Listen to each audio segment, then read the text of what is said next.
Check 1 2 1 2. Welcome to the G-Lew Show Flashback Fridays. It is January 8th, 2021. And, we have a special guest tonight. Sorry we got started a couple minutes late. We had some technical difficulties here. But we are here. I am G-Lew. I'm joined by my lovely, beautiful co-host, Miss Queen Jean, on the scene. What up, Queen? How you doing, G-Lew? Hey, I'm doing okay. Can you hear me okay? okay? That's the beat. Yes, I can hear you. Can you hear me? Yes. I'm testing out something new as well, so I just want to make sure. Oh, okay. Yeah, I How can hear was your you loud evening? and clear. It's Right okay. Going okay. Looking forward to this beautiful evening we have tonight with a legendary DJ. You know, it's ladies first tonight. It's all about the ladies tonight, so I know you're excited. I'm excited as well. You know, we get ladies on here, OGs and ladies up the game. That's been in the game and really about this hip hop and DJs. You know, we had a few, and tonight is no different.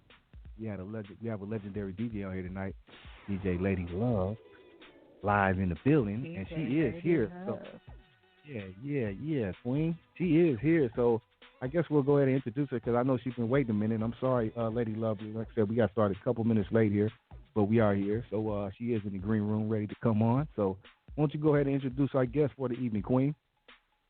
Okay, let's welcome DJ Lady Love, the pioneer matriarch of DJing from Queens by the way of the Bronx. Welcome, Queen. Thank you. Can you hear me? Yes, how are you? Okay, yes, I'm great. I'm so excited to be on the show. Oh, we're excited to have you. Yes, we are. Yes. Yes, we are. Very excited. I'm very excited to have you. To have you here. You know, first of all, lady, I love to get ladies on here of hip hop. You know, because just to get the story out there and just to have your side of the story coming up in hip hop and all the incredible and legendary things that you've done from a lady's perspective. I love to have that because we've heard from all the men. And, you know, it's so many men and DJs, but it's a lot of lady DJs as well. So definitely glad to have you on here to get your story and you know, put it out there and just an honor to have you on our platform, DJ Lady Love. Thank you. Yes. DJ Lady Love. Lady Love. So the matriarch DJ Lady though. Love. Yes, of course. And we have a whole bunch of ladies already here in the chat and listening online and in the call. So they may have questions, and we have a lot of ladies. I know it's a lot of ladies representing tonight that want to hear from you. So, like I said, again, an honor. Okay, and, I'm ready. Yeah. Okay. Well, first, before we get started, why don't you give the people, you know, who may not know or the people who do know, reintroduce them to who DJ Lady Love is. Give her, just some background and tell them who you are so they can know if they have been asleep all these years. Okay, well, like I said, I am DJ Lady Love. I was born in the Bronx, but when I was 12, my family moved to Queens. And that's kind of where, like, I was already like the DJ for my family. When my family had get-togethers and stuff, I was the one who put the 45s on the stereo and pick the music for their little card parties and stuff. That was my job. So it just naturally progressed into me wanting to be a DJ. And I first got started in Queens. The person who got me started into what is now hip hop was a guy. Y'all might know him. His name is Davey DMX. He had that classic hit, One for the Trouble. Yes. And he classic. played for Public Enemy. Right. He started me. What happened was it was a party, and it was a basement party, and I went, and I wasn't going to go. I was shy. Music was my world. I was shy. So I go to this party, and as I'm going down the steps, there's like this light shining, and the only light in the whole basement. And I see this guy, and he's cutting back and forth 2 records. I had never seen that. It was like the disco era. People would mix one record to the next record, but they were 2 different records. He was the first person I've seen keep the beat going, cutting the same record. And I was so amazed. I just stood in front of him, like the whole night. I didn't move. I just stood there. And so when he was finished, he was like, yo, what's wrong with you? You sick or something? I'm like, no, I want to do that. I want to know how to do that. And he was just like, well, come to my house after school tomorrow, and I'll show you. And that started everything for me. That just became my love of this thing we call hip hop now, because it wasn't called hip hop back then. It didn't have a name. So right. I would go there. I would go there every day. It was me. Dave had like, he was like the Singali. He had like everybody in his basement after school. The ones that became more famous and went on, Hurricane, who was a DJ for the Beastie Boys. He used to be. We used to fight over who gonna get. Yeah, we used to fight over who gonna get on the turntable first. And Dave would leave to go to band practice, and then the other guys, they later formed the Afros. So it was a collective. Like we would call Solo Sounds, and I wasn't part of Solo Sounds, but I was part of Solo Sounds. So I don't know. If, you know, I was always there. I was always with them. The first record Dave taught me how to cut was Dance to the Drummer's Beat. Then he taught me how to cut Apache and everything. And for me, it just lit up a whole new world. And I wanted more. So in Queens, there was this club called the Fantasia. And I started going to the Fantasia all the time. And at that time, my name wasn't DJ Lady Love. My name was DJ Sexy. I thought that sounded so cute. So at that time, I was DJ Sexy, and I met DJ Woody Wood, and he was like in charge of the Fantasia. And I started talking to him, and he seen my shirt, and he was like, so you really could DJ? I'm like, I could really DJ. He said, before I put you on the flyer, you got to play live. And I was like, okay. And I came with my DJ Sexy and everything else. I was handing out flyers for Woody and doing all of this stuff. My night for me to play, I was so nervous that the first time I pushed the record off, the needle just skipped across the whole record. Everybody was laughing, and I was like, no, you can't leave like this. You can't do this. You talked all that junk. You got to fix this.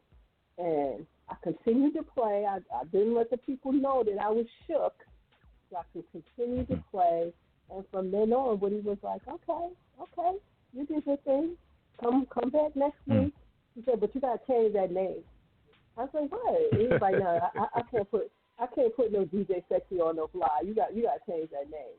So I couldn't think of nothing. So when I went back the next week, Woody was like, okay, come on, we got to put the flyer together. What's your name? I was like, I don't have a name. I'm DJ Sexy. He was like, I told you. No. Go outside and figure out what your name is going to be. So go outside. I couldn't think of nothing. Yep. So I'm standing outside, and Woody comes out to smoke a cigarette. And he's like, so what you got? I'm like, I don't got nothing. So as we talking, we on Merritt Boulevard in Linden. And this truck comes down, and on the back of the truck was a boat. And the boat was named Lady Love. And Woody was like, there you go. That's your name. And I was DJ Lady Love ever since. Wow. So, I mean, then, and I hated it because at the time, New Ross had that song out called Lady Love. And people would come up to me and start singing that stupid song, and I'd be so mad, like, for real, Woody, I got to diss my name, like Lady Love. So, I mean, later on, I embraced it. But for the first couple of years, I hated that name, DJ Lady Love. But it was, for me, that. But I mean, the Lady. Right. No, I was just briefly. I want to ask you. I guess it was just hard to get used to because you changed it so fast. But really, Lady Love just sounds just so natural, and it sounds like a good name. If you had DJ Sexy, I mean, DJ Lady Love was just like, it didn't sound so like like sex, like I guess how he thought sexy. You know what I mean? Opposed to making it look like you were like something people be looking at you like sexy. Yeah. Okay, you feel me? Exactly. Yes, he said I needed something that would have longevity. He said I needed something that no matter what, that would I could continue with that name. And he was right. Like, I didn't realize it until later how right he was. Because look now, I'll be like DJ Sexy now. No. Right. So, right. Yeah, that sounds just a little like, a little. Yeah, he was definitely right with that one. So he passed away. So if he was here, I'd be like, thank you, Woody. Thank you so much. You knew what you was talking about. But then Queens became too small for me. It was just like, oh, I need more. This was like my drug. Like, I needed to be at the park jams. I needed to be at all of these different places. So I started leaving Queens and going to the Bronx, taking a 2 train by myself. I would ask my friends, like, come on. They wouldn't go. They were scared to leave Queens and go to the Bronx. And I was like, no, this is where everything is. And I would just follow everybody. Flash. One time I followed Flash so much. He said, wasn't you just in Brooklyn last week? I'm like, yeah. He said, and you was just, I was like, yeah. He was like, but you just come and you just did. I said, because that's what I want to do, what you do. And I was everywhere because it was in my blood. This hip-hop thing saved my life. That's all I wanted to do. Yeah, it was like, I felt like I was a part of something. Hip-hop, you knew from the, like, I mean, because a lot of people get that feel, and we were young, but you being a female, you knew that hip-hop was the love of your life, like hip-hop was it early. Yes. I felt like it was mine. Like, this belonged to me. This was something that nobody from me. The style, the way we dressed, the way we talked, how we played our music, that was like something so new. My mother used to get so mad. She was like, oh, it's just a fad. What's all of that stuff they saying? They ain't saying nothing. And she was like, it's going to go away. Everybody was saying, it was a fad. I actually got kicked out my house so many times. My mother would kick me out because I missed curfew. I didn't care. It was like this. It had a hold of me, and it was so many likewise people that was into this. We had our own sound, our own music. Everybody had their own way of dressing. Like, Queens had a different style of dressing than the Bronx did, but it was amazing. And this was something that spread from the boroughs. Like, before that, you didn't just go to Brooklyn. You didn't just go walk through the streets of Brooklyn, or you didn't just go walk through the streets of the Bronx. But this right here, this hip-hop thing, people came from everywhere. And it was amazing. It was amazing. Wow. I'm so glad that I had the opportunity. No, go ahead. I didn't mean to cut you off. Go ahead. Oh, I was going to say, I'm so glad that I had the opportunity to be there at the birth of hip-hop. Like I said, we didn't call it hip-hop. We was like, well, I'm going to the jam next week. You going to be at that jam at such and such? We didn't call it hip-hop. But we knew it was something special. It was called the jam back in the 70s, not hip hop. That's all. It was just a jam. Yeah. And the first wave of it was still disco. If you look at flyers and stuff, back old school flyers, there'd be a disco this or disco that. It didn't really start moving away from that disco name till later. But at the first ones, it was still up in that disco stuff. You seen disco in almost everything. Interesting. But it wasn't disco. We took the break from the disco. What we did was take the break from the disco tracks. And the beat goes on and all of it. We took the little break from the disco. That's how we made it ours. We didn't play like that. We didn't play like them disco DJs. So, right. It was amazing. Let me ask you, Lady Love, let me ask you this. Being that you were born in the Bronx, but you moved to Queens, how was it for you? So you already knew once hip-hop got going, like you wanted to migrate back to the Bronx. Like, what made you, and did you still have family or people there that you can go back and I would go, or you just went? I would go by myself. I just went. I would find out what was going on. And there was no internet, no nothing, but it was word of mouth. Right. There were certain places that you know that they was going to be in a park. There were certain places like the Ecstasy Garage and the T Connection that you knew this was what was going to be going on. And so I would leave Queens. Queens had our places too. Like we had the Fantasia, Olympia Palace, La Chalet. We had our spots too. And I was going like living in both worlds, the Bronx and Queens, back and forth. Because the Bronx was doing something different than what Queens was doing. Queens had the Cold Crush and Tony Tone and Charlie Chase and Busy B Star C, and they had their stuff with their routines and all of that stuff. So it was just, I can't even explain the vibe. It was just everywhere. Brooklyn had Master D and all these people. Everybody had their stuff. Everybody was different but the same. You know, you had the B-boys and the B-girls, even though we didn't make that term up. The media actually, when they started to get a hold of it, made that term, the break beats, the break boys and stuff. But in its rawness, hip hop at the birth of it was amazing. It became a culture. It wasn't just about the music. It became about the music and the dancing and the DJ and the MCs. It just became more than what it started out as. And I'm so appreciative that I was able to be a part of that. The biggest thing that I'm upset with myself is that rather than stick around like about the end of 81, 82, going towards the end of 82, I quit. And that's something I regret. But I came back, 2010, doing my thing, you know. But why? What made you quit? For a female. It was hard for a female DJ back then. There were really only a handful of female DJs. Baby D, who today's her birthday, happy birthday, Baby D. The Happy Mercedes birthday, lady, Baby D. She and the Mercedes lady were like amazing. They had the whole female crew.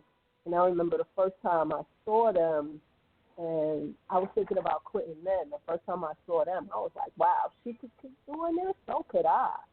And in Queens at the time, there was really only me at a female DJ. The guys made it so hard. First of all, they really didn't want no women on their set. You had to basically triple prove that you could play, or have somebody else vouch for you that you could play. Then number two, you know, the promoters, they always found reasons or excuses not to pay the female. If you were a part of a crew, you were good. But I wasn't part of a crew. I was really kind of like solo, so a lot of times I didn't get paid, and it became a lot, and I was just like, and then I had a son and everything, so then it just became too hard, so I walked away. My biggest regret. So I walked away right when everything started to blow up. Mhm. So that was my biggest regret, yeah. But in my little short time that I was there, what I can say is I was on flyers and I played with the big dogs. I was on flyers with Grandmaster Flash and the Furious Five, Grand Wizard Theodore, Funky Four, Curtis Blow. I was on flyers with DJ Hollywood. I was on flyers with everybody. So I even I played at the T Connection. Africa Bambaataa, I heard y'all play the Planet Rock at the start of the show.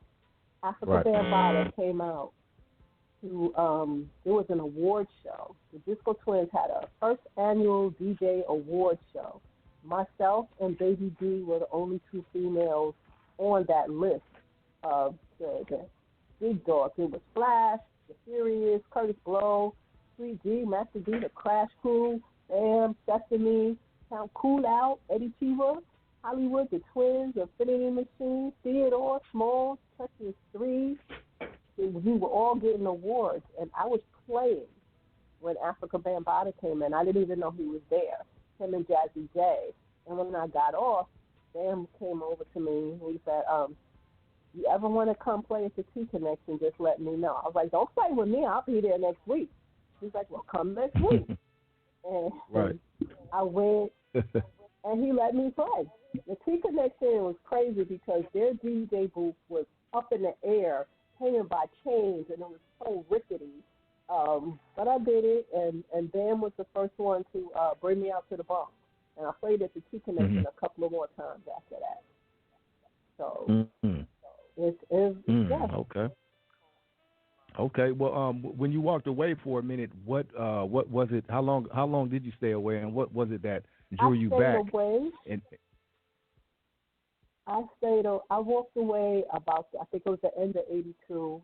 I went on to live my life. I got 4 kids. Well, I had 3 more kids. I worked at the post office. I did a whole lot of stuff. But every place I went, every job I had, I was that chick. If you wanted music, if you wanted a cassette made, I was good at making porch tapes. So if you needed a porch tape, or then when CDs came out, I would make CDs. So I was the one. I didn't tell anybody about DJ Lady Love. I was just the one that knew my music and would make you CDs wherever I went. And right. My husband died. My husband got killed in 2001. And I just started to think once my youngest daughter graduated from high school, I just started to think, oh, maybe I should do this. And I was lost. I was lost. My kids was worried about, I was depressed and everything. And I said to myself, you got to do something. So New Year's 2010, I said, make a plan. Be DJ Lady Love again. See how that works for you. And it actually did. And once again, I always say, hip-hop threw me another lifeline. It saved me again. It saved me from drowning. I had something that was mine again. I took it back. It was mine again. And I've been doing this DJ Lady Love thing ever since 2010. Wow, so you were actually gone from 82 to 2010, though. That's right. Wow. And when I I'm sure being gone that long, you were still doing. I mean, because I'm sure you could just. I mean, that's a long time to just jump right back in it, though, or it just never left you. I told you, I didn't tell anybody. It was like I packed DJ Lady Love away and we moved to Atlanta. Right. I was living in Atlanta for 10 years. And I packed her away. There was no DJ Lady Love. I would make CDs, and there was always music in my house, wall shaking music. Not just regular, wall shaking music in my house. Right. People would think that it was my kids, and it would be me. My kids grew up on all of that. I'd go out the door, and somebody would be like, excuse me, could you, is that your children playing? Could you turn that down? And I'll be like, oh, yeah, okay. And my son would be like, Mom, you know that's you. Why you didn't even say that's you? So it stayed there with me. What it taught me was to be able to put music together. The whole time I wasn't there, I didn't realize that what I was doing was planning for what I'm doing now. I could put together a mean playlist now. I know what goes with what. It's like a puzzle to me. And all of those years that I wasn't in the spotlight, in the public light, I was still doing everything that had to do with music, but just for myself. So I never lost that. Right. And when you did get back in the game, who did you connect with? Like, did you make an announcement, or did you just come back doing things? No, like, how did you actually get back in the game? What I did, I was in Cali. I was living with my son. He made me come out to Cali. He said, Ma, I just want you to sit down and figure out what it is you want to do. He was in the Army, so I was at Fort Owen Army Base, and started going on the internet and going into little chat rooms and stuff where people was playing and talking about music. And I had my name as DJ Lady Love. And this one chick, she was like, you DJ Lady Love from back in the day? And I was like, yeah. She said, you know you on the website, right? I said, I am. He said, yeah, they got this old school classic tape thing, and they got you. I said, for real? I almost cried because I didn't think that once I had put it away so long, it started to feel like it was a dream, like it wasn't real.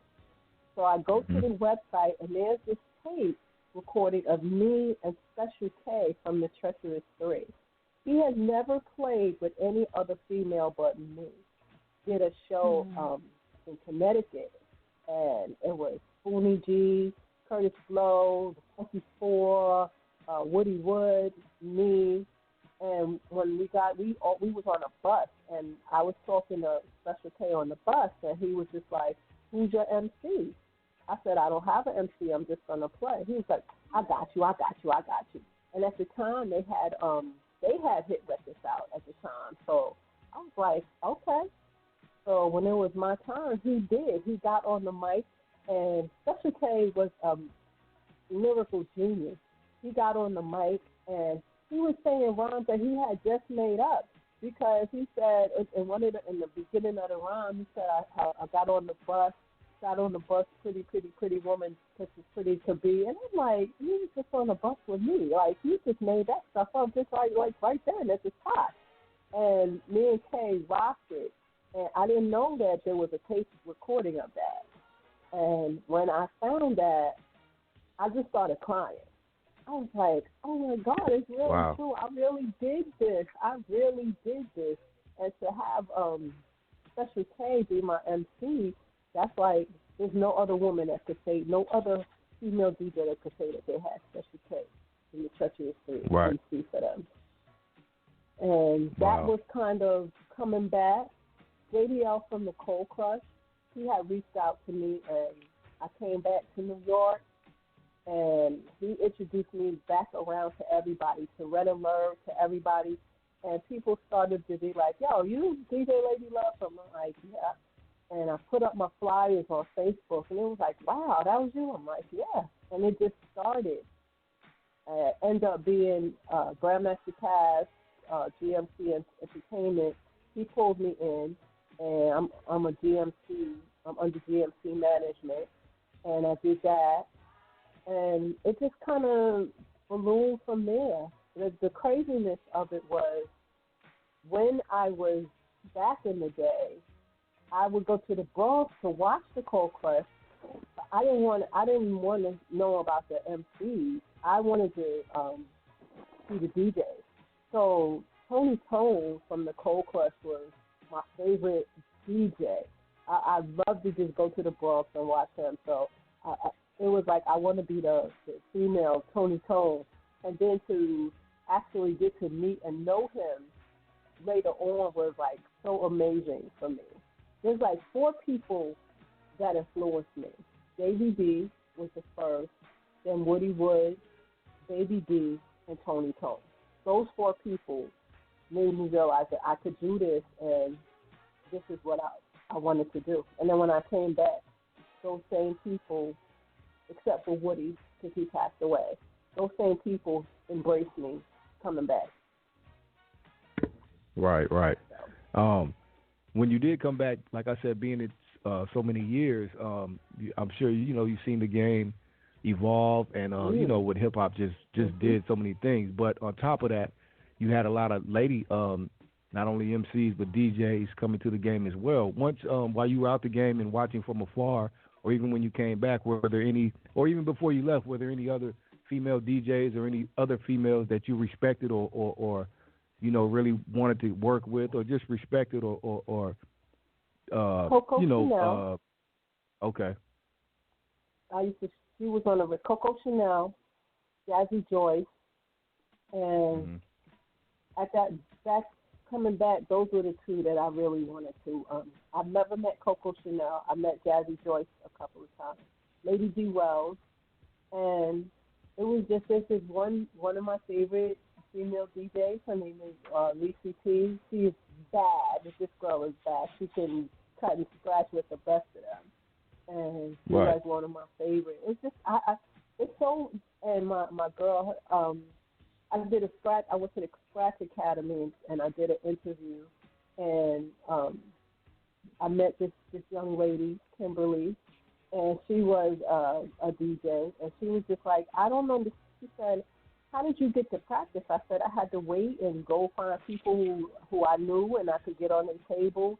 And there wasn't no Scratch Academy. There wasn't no place for me to go and learn. Everything I learned, I had to learn on my own. It was just something that I wanted to do, so I did it. And even now, a lot of everything that I'm learning now, that I'm doing now, I've learned on my own, basically. So I had to learn Serato. When I left, I was playing on vinyl. That was I didn't my know next nothing question. about Serato. That was my next question. I started actually. out What do you on feel vinyl. about the change, the technology? Yeah. I love it. I love it because there's no carrying of records. Anybody who says, "Oh, I just want to play vinyl," I don't want to. You're crazy because you must sit it and carry record crates back in the day. Right. Okay, because if all you got to do is carry your laptop and your turntables, whatever, you're good. Back in the day, we had to have, well, I didn't personally carry crates, but I watched some guys carry them crates. Them crates is heavy. And then you couldn't play, you couldn't bring everything with you. So if you was playing and there was a song you thought about, you gotta have hope that you brought it with you, or you live someplace closer. You could just tell your man or somebody, "Yo, go get me that, pull that for me." Now with your laptop, you have all the music you need. You got everything in there, a whole library. You got everything. Right, a whole library. You got everything. Right.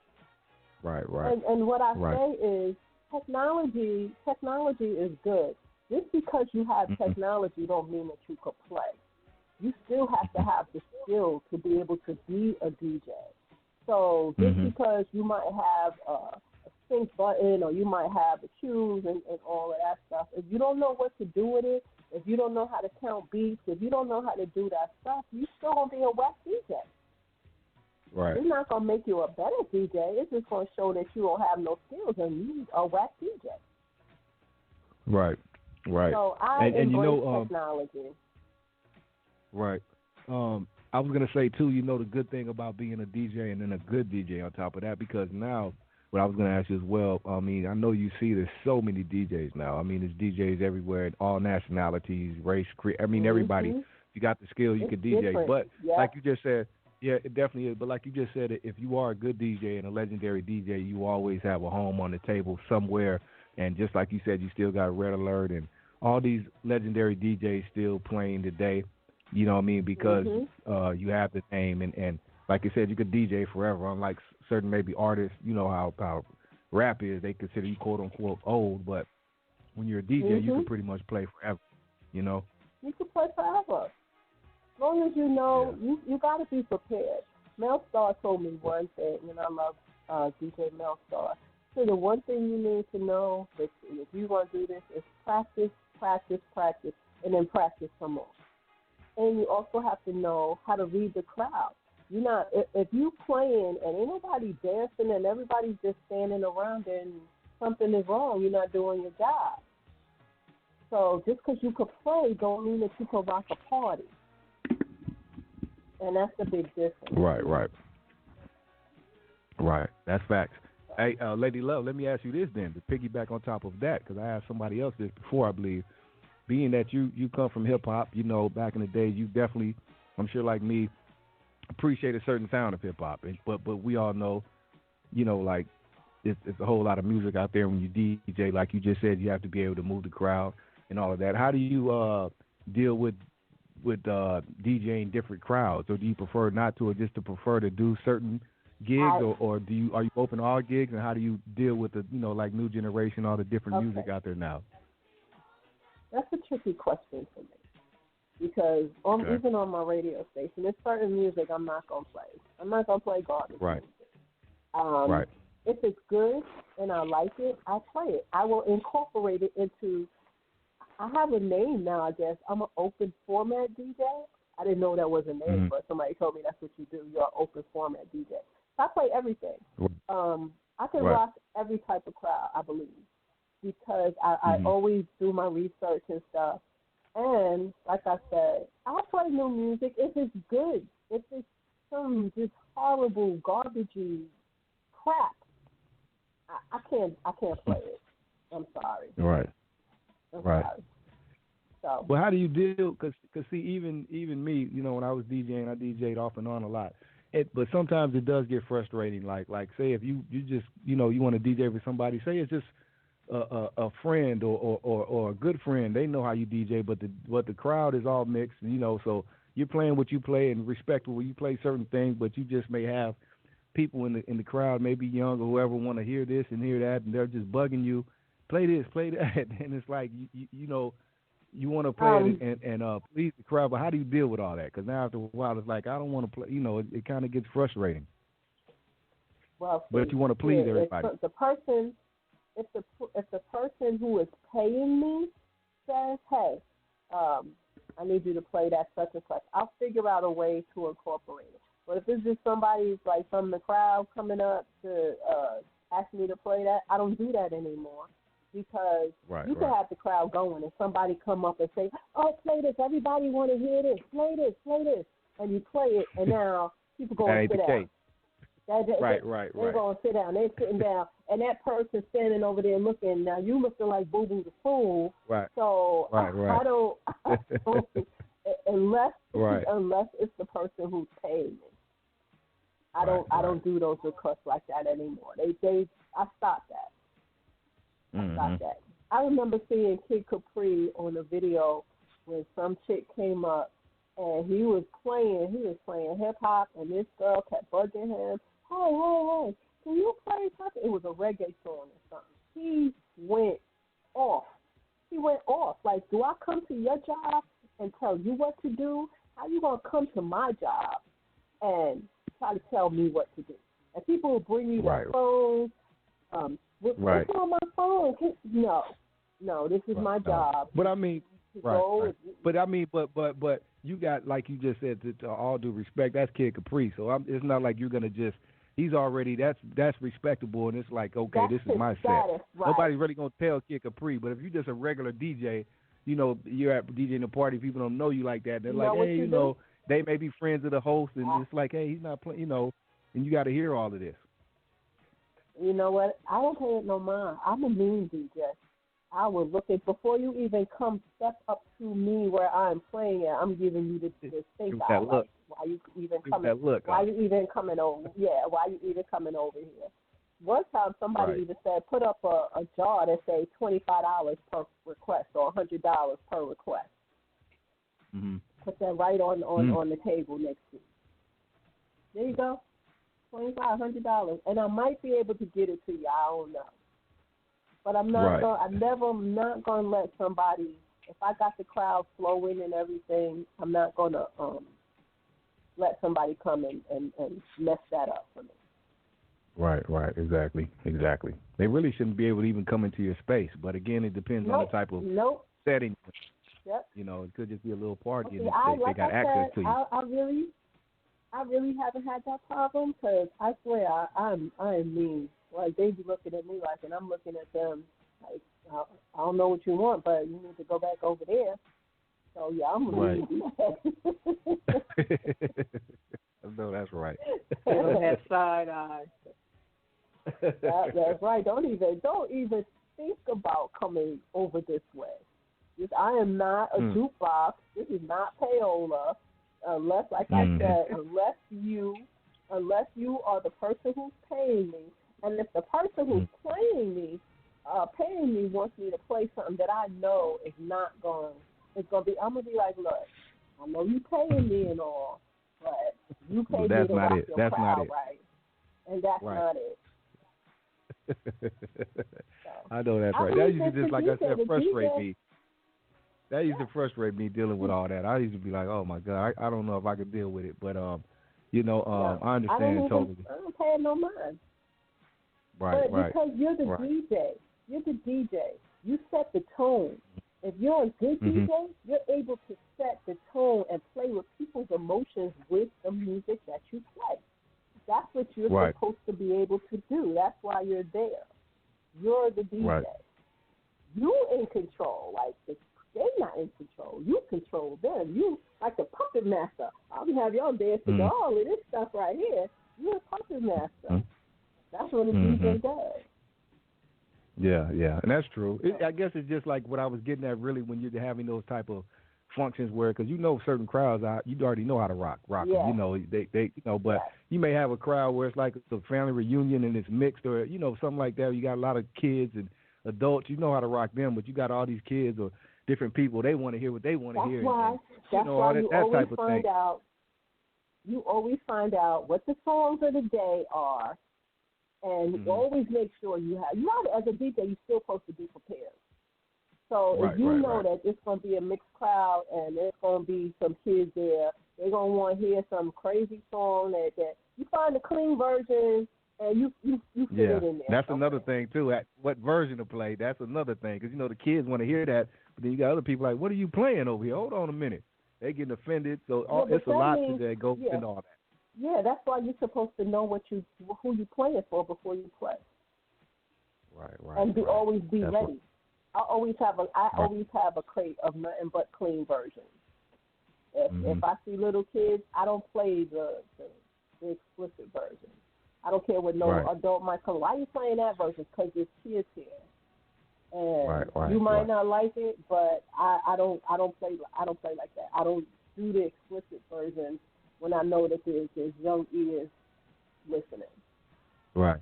Yeah, exactly. Because you could get caught up. Because again, I got caught up that way too. Again, trying to please, and play with the kids. They coming up, please play this. I didn't even want to play it anyway, so I do finally play it. And little do I know it's because I just played it because I'm trying to hurry up and get it on for them. And it was maybe the I didn't even really know, because that song, I knew the song, but it wasn't something I wanted to play anyway. But it was what the kids wanted.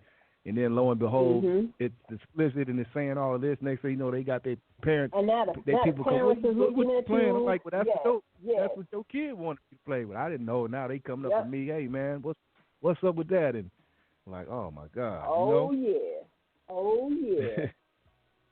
It's a lot. I don't get caught in that trick bad no more. Right. That's right.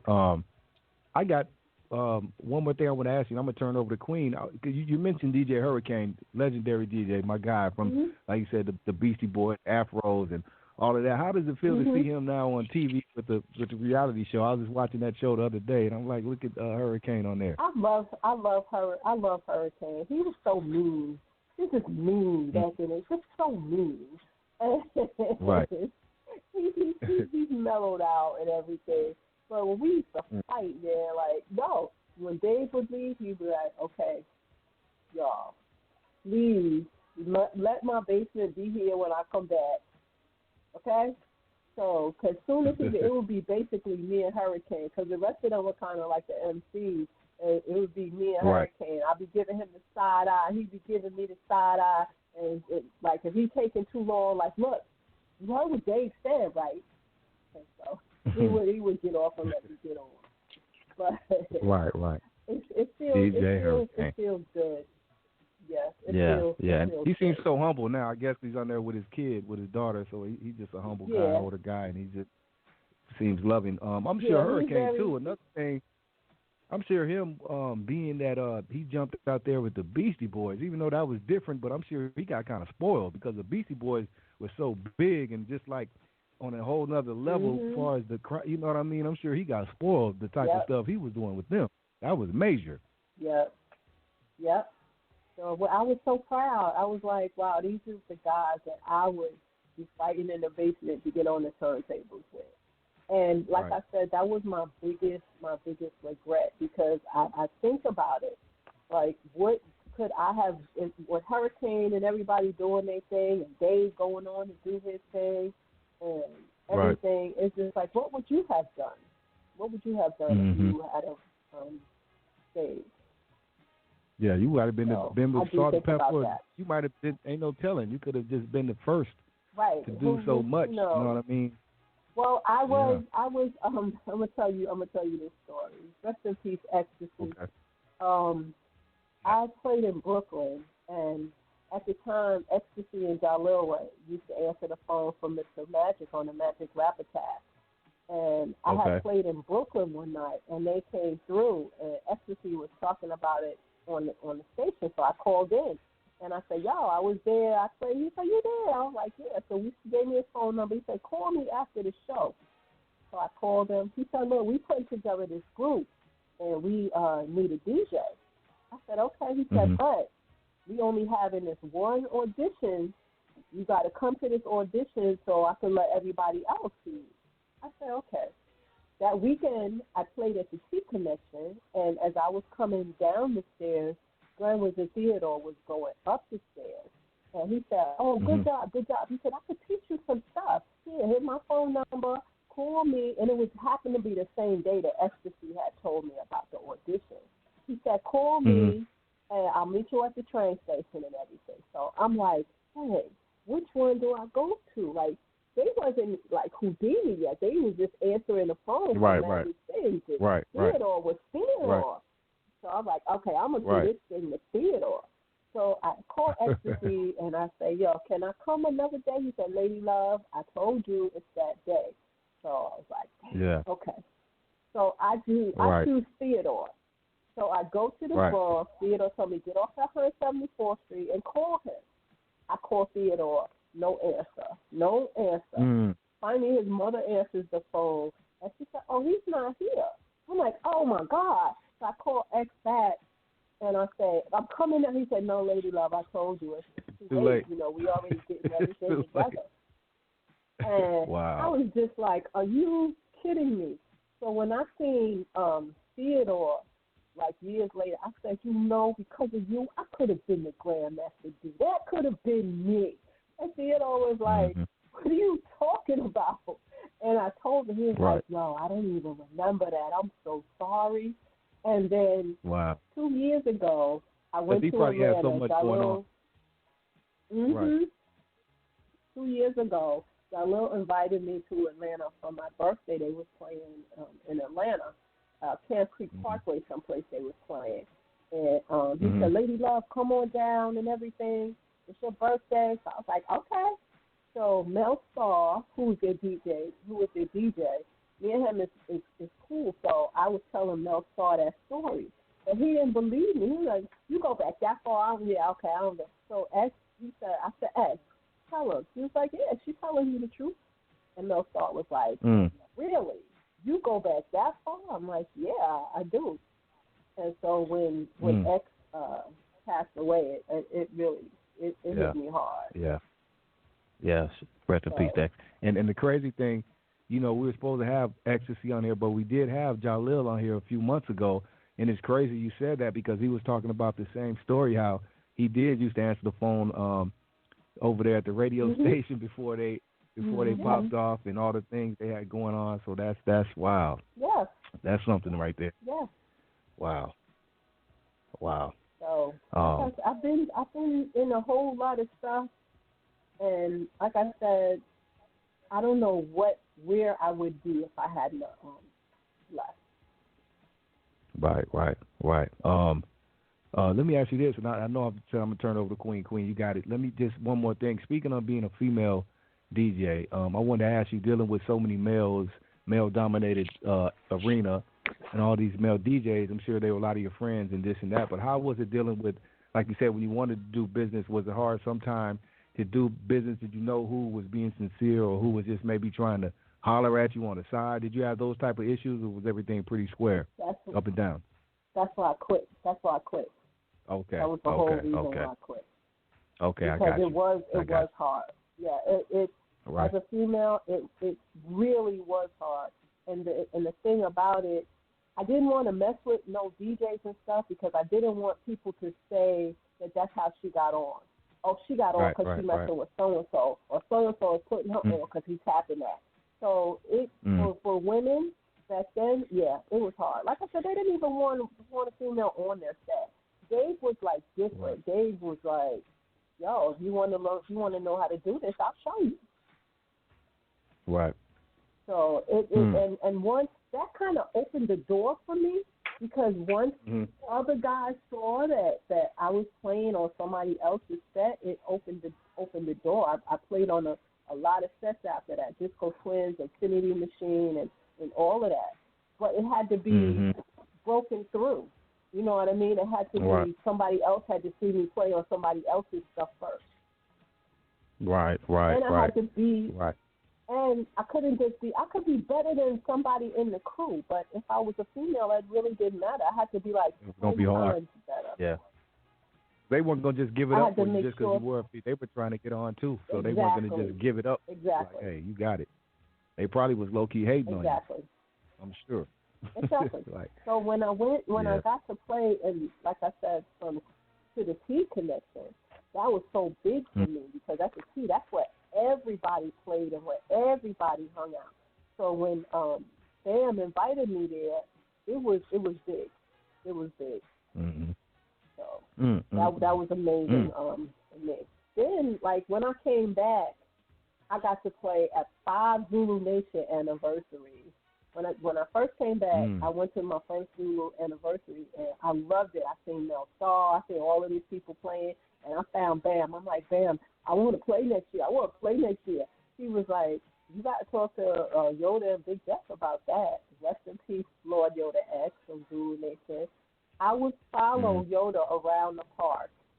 Yoda, I want to play Zulu Nation. Here, listen to my CD. Every time I see him, Yoda, here go another CD. I want to play Zulu Nation. And one day he called me and said, Lady Love, you ready? I said, what you talking about? He said, you ready? I said, yeah, I'm ready. For what? He said, I got you to play at the Zulu Nation. And I just started screaming and jumping up and down like, oh, my God, thank you. And I played at 5 Zulu Nation anniversaries after that. So for me coming back in 2010 and playing Zulu anniversary in 2011 was big. Yeah, was big that is big. That is big. But I guess you answered that. I was going to ask you, what was the most memorable gigs that you played as a DJ? I guess that would be it. Before I came back, or when I came back. I guess period. I guess before you came back. Yeah. While you were active. Before I came back, the biggest one, when before I left, was in Queens at the Jamaica Armory. It was Flash, Hollywood, Lovebug Starsky, me, DJ Smalls, Woody Wood. I was the only female on it. Curtis Blow, I was the only female on it. And that was like really big. Hollywood actually has that flyer in his book that I was the only female on there with them. And then the second one was when we played in Connecticut. It was the first time somebody had asked me for my autograph. I had just finished playing with Kay, and I was coming off the stage, and this little boy ran up to me, "Can I have your autograph?" I'm like, "You want my autograph?" He was like, "Yeah." And I'm like, oh my God, this little boy just asked me for my autograph. So that was that's all right. that was crazy. But I love this. I love hip hop. Hip hop means the world to me. I am a fan. I get giddy like when I meet my favorite artists, like when I meet Greg Nice, and me and Greg Nice got a thing now. Like when I see him, he like, I know Lady Love, I know. Okay, we're gonna take this picture. Like, that's right. Let's go, Greg. Let's go.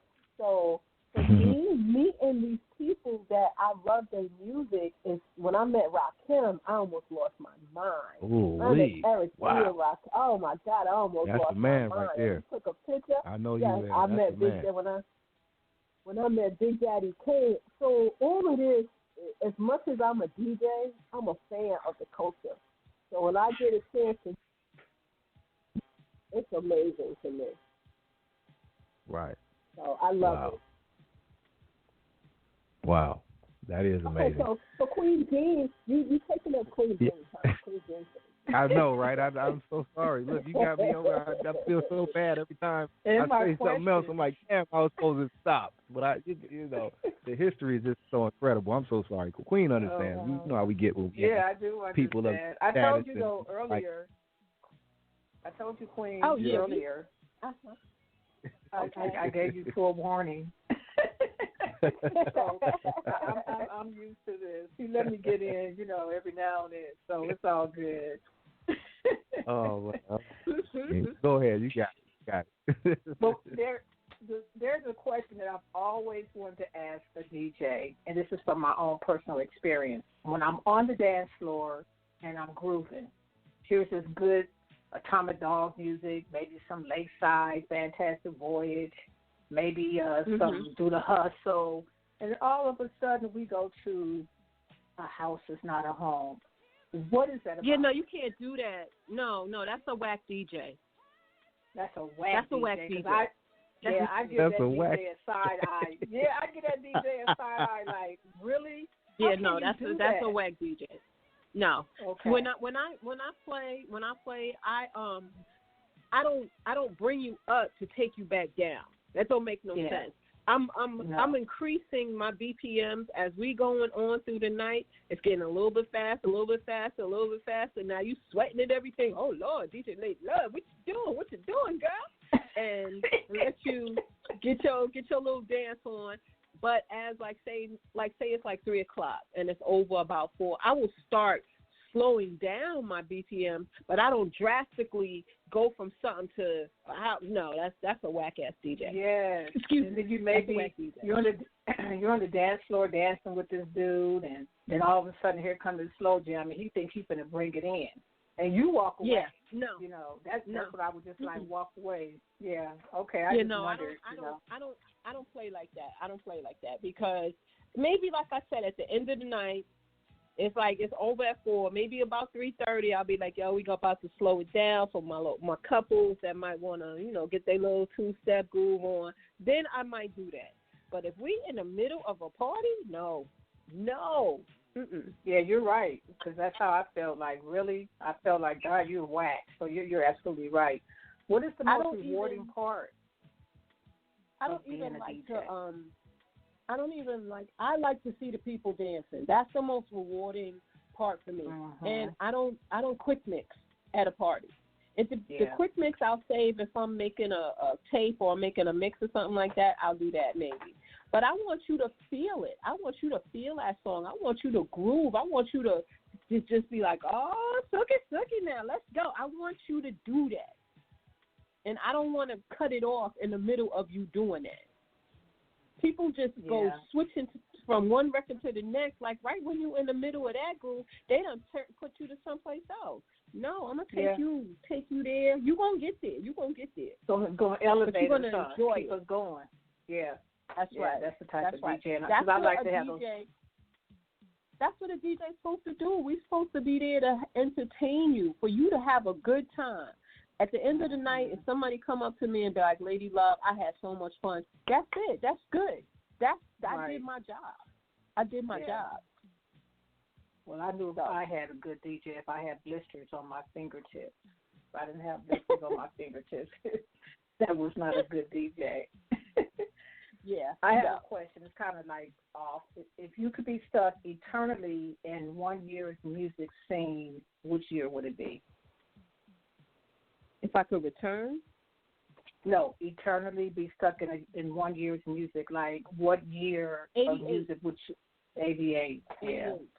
That was like the golden era. That was the golden era of hip hop. So I ain't much mad stuff at that came one. out. I ain't mad at that one. That's the one. That is the year. That's a good one. As far as hip hop. Yeah, so much stuff came. Like, it was ridiculous. So it would be 1988. Yeah. Even though I wasn't DJing them then, it would still be 1988. Because I'm making up for it now. So I will make a classic old school hip hop tape in a heartbeat. Yeah, speaking on that, let's speak on what you got going on now. Your Pink Panty production. What is that about? And how did you come up with the name Pink Panty? Okay, see, people always they take it the wrong way. The Pink Panty is actually a drink. It's actually a drink. It's made with red grapefruit juice and vodka or something, and mix it, and you put it in it with ice, and you put it in a blender, and it's a pink panty drink. And the first time I tasted it, I was like, "Oh, this drink is good." So I started drinking little pink panties while I was doing one of my radio things. I was like, you know what? I'm going to make a pink panty show. So everybody drinking pink panties or whatever you drink. I always say I don't care what you got in your cup, but I got a pink panty in mine, and we're going to take it from there. Tipsy DJ, I'm going to take you wherever we going to go. So then I changed it. I turned it into the Pink Panty Productions, which is me, DJ Lady Love, and my radio station, djladylove.fm. Pink Panty. So it's a show, and it's the name of my production company. And when can that show be heard? The show is on Saturdays at 5 p.m. Eastern Standard Time, because I haven't changed that. So it's 5 p.m. It plays on my station, djladylove.fm. And you can also hear, like, all the shows on Apple iTunes Music. If you put in the Pink Panty Show, it'll pop up. Or you can go to Podomatic and just put in the Pink Panty Show or DJ Lady Love, and all my mixes will pop up. All the Pink Panty shows, and some of them are not Pink Panty shows, but most of them are Pink Panty shows. So, honorary board member. Tell us about that. When they started to put together the Universal Hip Hop Museum, I got a call asking me if I wanted to be an honorary board member for the museum, and of course I could not turn that down. So I said, yeah. I mean, I don't have any duties or anything, but it was just nice to be asked to be one. So I'm an honorary board member. Yeah, that's pretty dope. We had some other guests that was part of that as well.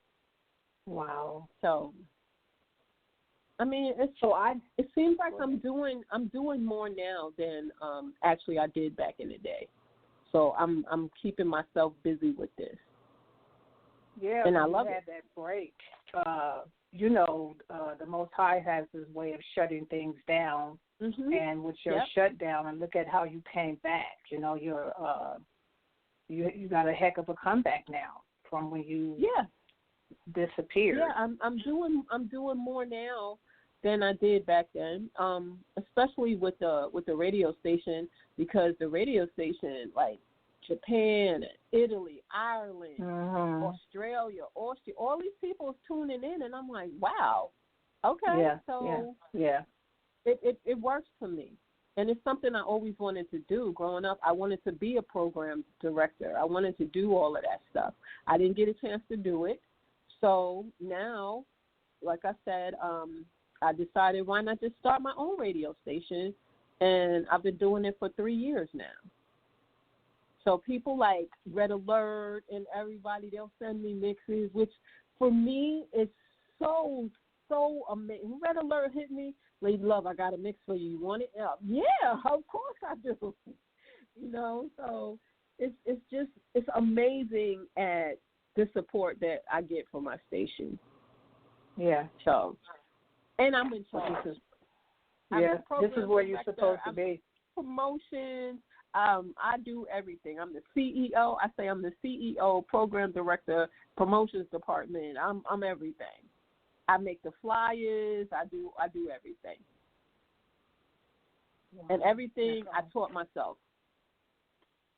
See, that's better when you can teach yourself, because you're going to make sure it goes right, it runs right, you perfect it, you elevate it. When you run it yourself, there's no in between, nobody. I don't have nobody to be like that. Well, that's not what I wanted, because I'm the one that's doing it.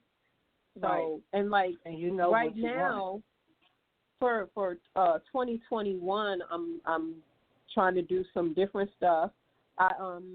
I'm getting my little equipment set up so I could do the Zoom and everything. I got my iRig so the sound to sound good. I got my little green screen so I can have stuff behind me. I always want to keep it moving. I always want to add new stuff so it don't get stale. It don't get old. And with this pandemic, you can really get into learning new stuff and doing new stuff. You have all the time just to do that. Yep. And listen, I know that you're now on the West Coast. How was that transitioning from the East Coast to the West Coast? Because I transitioned from the West Coast here to the East Coast, and I'm in country. I'm still on East Coast time. My body is still. I've been out here like a year and a half, and my body is still on East Coast time. Like I get tired at 9:00, and I'm like, why am I so tired at 9? Because it's 12:00 in New York. So I wake up at 4:00 in the morning. Why am I up at 4? Because it's 7:00 in New York. So my body has still not. So, but I like it out here. Yeah, I really do like it out here. If the people are nice and everything, I had on my Jeep, I have a thing for my radio station, DJLadyLove.fm. And the other day, one of my neighbors knocked on my door. She was like, "Are you DJ Lady Love?" I said, "Yes." She said, "Oh, you're the celebrity of our block." I was like, "Oh my God." Okay. That's cool. That's cool. She said, we listen to your station. I'm like, well, thank you so much. My daughter's like, you don't even know what to do with yourself. I said, no, I don't. And you stay where on the West Coast now? I'm in Tacoma. In Tacoma. Wow. Yes. I love it out here. Yeah. That is so you're up there by Conejo. You're up there in the Pacific Northwest. Yeah, by Conejo. Yeah, everybody asked me if I'm coming back to New York. My daughter's out here, which is the whole reason I came. My daughter and my 2 daughters are out here. So everybody keeps asking me, are you going to come back to New York? I may come back to visit, but to live, I think I'm going to be out here. I can always jump on a plane and go to visit, New York. Right? Yep.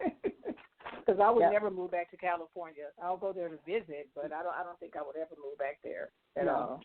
I mean, the maybe if I moved, if anything, I would go back to Atlanta, where I have a grandson. My grandson lives in Atlanta, so I would maybe go back to Atlanta because I loved Atlanta. So when I moved to Atlanta, before I moved, the only Southern music that I knew was really Outkast.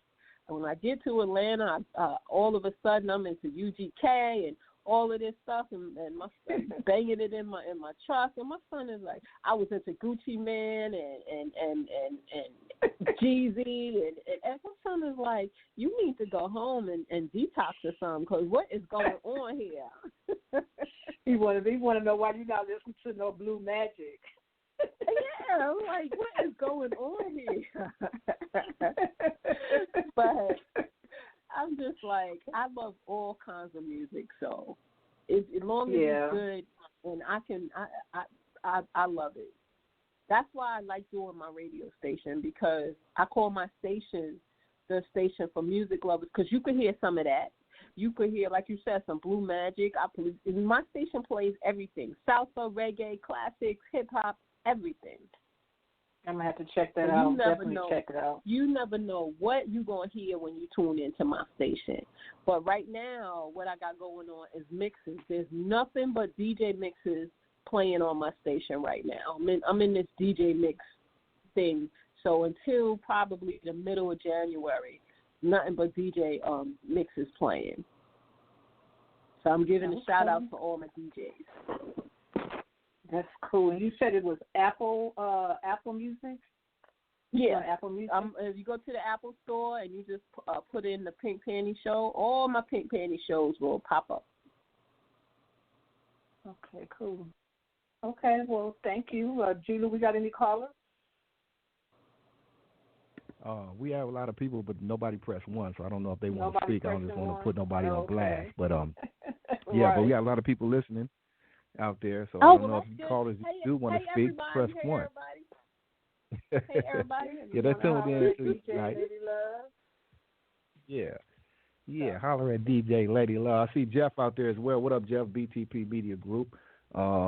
Yeah, but anybody wants to speak to Miss Lady Love, you're welcome to do so. What we'll do, we'll take a quick break, Lady Love, because I got some more stuff. Yeah, hey, Jeff, I got some stuff I want to ask you. I'm going to take a quick break, let everybody put some ice in their beverage and, refresh and all of that. Go to the ladies' room or whatever, and we'll come right back and speak about it a little bit more, okay? Is that okay? That's fine with me. You sure that's right fine? Back. That's fine. I'm trying to recharge my buzz. My buzz done went dead since we was talking so long. My buzz is like, oh, you think we was gonna last all night?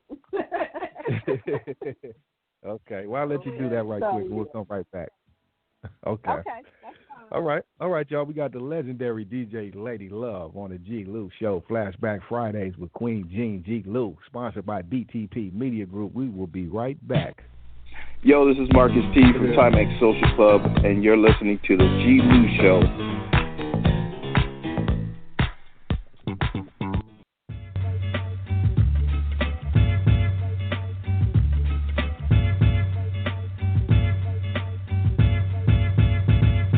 Can you feel it?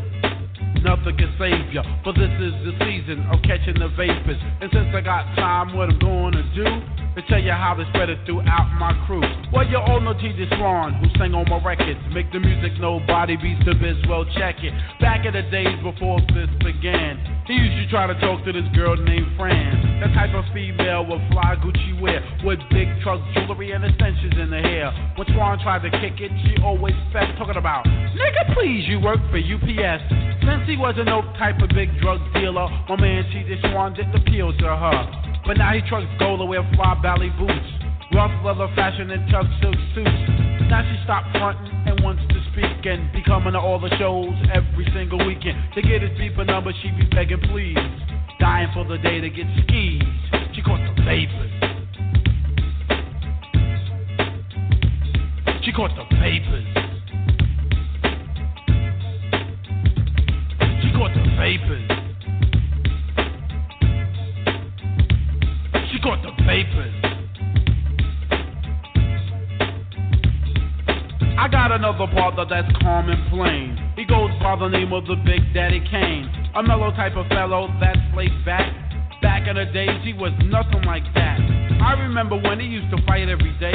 What grown-ups would tell him, he would never obey. He wore his pants hanging down and his sneakers untied, and a Rasta-type tango tilted to the side. Around his neighborhood, people treated him bad and said he was the worst thing his mom's ever had. They said that he would grow up to be nothing but a hoodlum, or either in jail or someone would shoot him.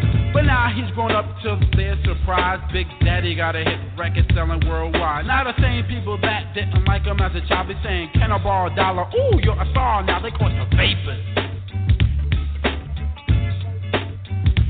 They caught the vapors. They caught the vapors. They caught the vapors. Now I got a cousin by the name of Vaughn Lee, better known to y'all as Commander Cool V. He cut, scratch, transform with finesse and all that mess. But I remember when he first started to rock and tried to get this job in a record shop. He was in it to win it, but the boss fronted, said, sorry, Mr. Lee, but there's no help wanted. Now my cousin Vaughn still tried on and on and on till the light breaks of dawn to put this J.O.B. in effect, but they'd look right past him and be like, next. Now for the year of 88, Cool V is making dollars, so my cousin's like straight. He walks into the same record shop before, and the boss be like, Vaughn, welcome to my store. Offering him a job, but nah, he don't want it. Damn, it feels good to see people up on it. Cause I remember when, at first they wasn't. Now guess what they caught from my cousin? The vapors. They caught the vapors. They caught the vapors. They caught the vapors. Last subject of the story is about Bismarck. I had to work for mine to put your body in park. When I was a teenager, I wanted to be down with a lot of MC, DJ, and crews in town. Saw a screw on Nova Street, I said, can I be down, champ? They said no and treated me like a wet food stamp. After getting rejected, I was very depressed. Sat and wrote some Deaf Doodle rhymes at my rest. When I used to come to parties, they make me pay. I would have to beg to get on the mic and rap that day. I was never into girls, I was just into my music. They acted like I wanted to keep it instead of trying to use it. But now things switch without belief. Yo, biz, do you remember me from Noble Street, G? We used to be down back in the days. It happens all the time and never cease to amaze. They caught the vapors. They caught the vapors.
Okay, I had to take you back right quick. I had to do it.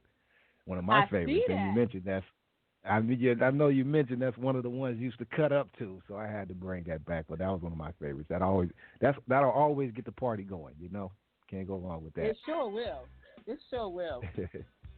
Yeah, it will. Now, do you know it will. who Mel Star? You know who Mel Star is? Yes, I'm familiar. Okay. If you've ever seen Mel Star cut up Dance to the Drummer's Beat, you'll never cut Dance to the Drummer's Beat again. Oh, wow. He killed it, huh? He kills it. He kills it. Wow. I'm like, okay, all right, Wow. you got it. You go ahead. You can have that, Mel. You can have that. Right. Yeah, and he kills it. It's funny how some of these songs like that, like these songs like that, which definitely what hip hop started from and got the break beats and what made hip hop. It's amazing how some of these certain songs are just make a vibe for certain. Okay, how hip hop took over everywhere, right? And we know starting the Bronx, and everybody took from that. Just like hip hop took from break beats and funk and blues and all that. People took different, say like that song right there. I used to visit Miami a lot, and say this same song right here is just like a cult. You put that on over there, that's like something they go crazy to. Like it's just like certain songs in certain areas or certain just songs just make you feel a certain way. Just like Planet Rock. Yeah, I'm sure and it does. Planet Rock. It does have a Miami sound if you listen to the Dance to the Drummer's Beat. Yeah, that is the it. horns you go to Miami, and all of that. You put that on? Yeah. Oh my God, they go crazy on that. That is that and that Michael Jackson Don't Stop Till You Get Enough. Certain songs they just go stupid over there at. Because they're more up tempo down there, I guess.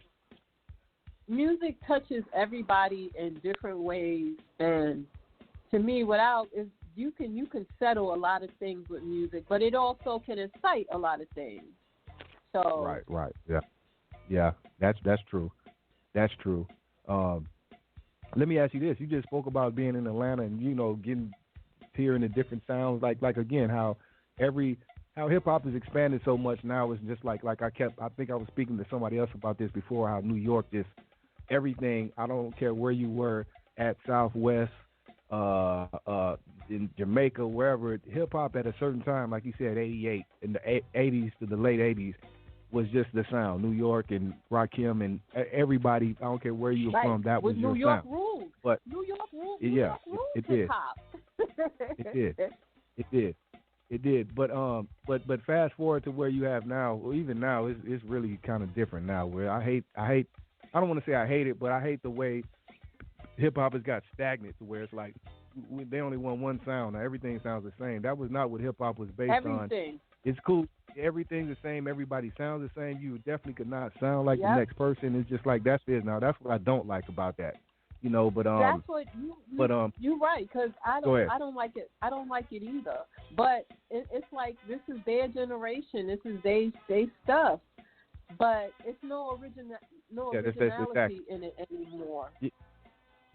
Like when I came up, everything was, oh my God, then when Public Enemy came out, then, it was, everybody had their own different things. Yes. So you knew who you was listening to, but Eric B. and Rakim on one side, and you got Big Daddy Kane, Poor Righteous Teachers. You had so many different styles and signs and sounds. Now everything is cookie cutter stuff. It's all the same. It's hard to accept, and like you said, it's harder for us to accept it because the minute we speak out about it, it's like, oh, you're a hater, or you're just old. It's like, so it's hard to voice it because just immediately, to the younger people, you immediately looked at it like it's just a hater. But it's like, no, it's not that. It's just like, I just don't understand because that's what I don't like about where hip hop is now. Even though it's so big, it's the number one genre. They're making a lot of money, but I think they've gotten away from what they are. But they've gotten away from what hip hop is. Almost to the point now, you can't call it hip. Just say rap because hip hop people have gotten away. They rap, but they don't know what hip hop is.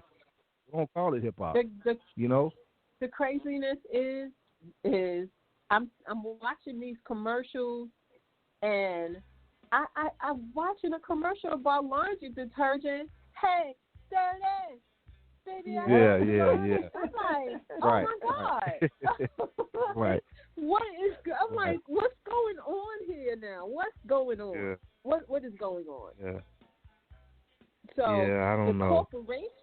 The corporations will play our stuff for their commercials, but the younger people, they don't want to hear that because they saying that we old. That's old. That's not, But the corporations are still making money off of us. They still making money off of hip hop. Yeah, so, it's just I don't know what to say about it. But salute to the youngsters though, because they are getting their money. That they are doing that. But along with that, it's so much now. I know that you see it's so much bull crap though with it as well. These youngsters are just, they're not really appreciating it, life, and they're getting a lot of money. But you see, there's more youngsters dying and drugs. They're on drugs now, like never before. That wasn't before. That wasn't cool. So it's just a lot of things that are out of hand though. Yeah. So here's the thing. To me, with this, with the younger generation, is like they don't want to. A lot of them is coming up trying to diss the older pioneers and diss people from. But y'all have to remember that if it wasn't for them, it wasn't for us, y'all wouldn't be doing what you're doing. Yeah, you wouldn't have that. Yeah. Have anything to stand on. So I mean, at least show some type of appreciate. Hip hop has fed a lot of people. It's fed a lot of people, and it's not getting fed back. It's like everybody eating off the plate. Eating off the plate. That's a great way to put that. Putting back on the plate.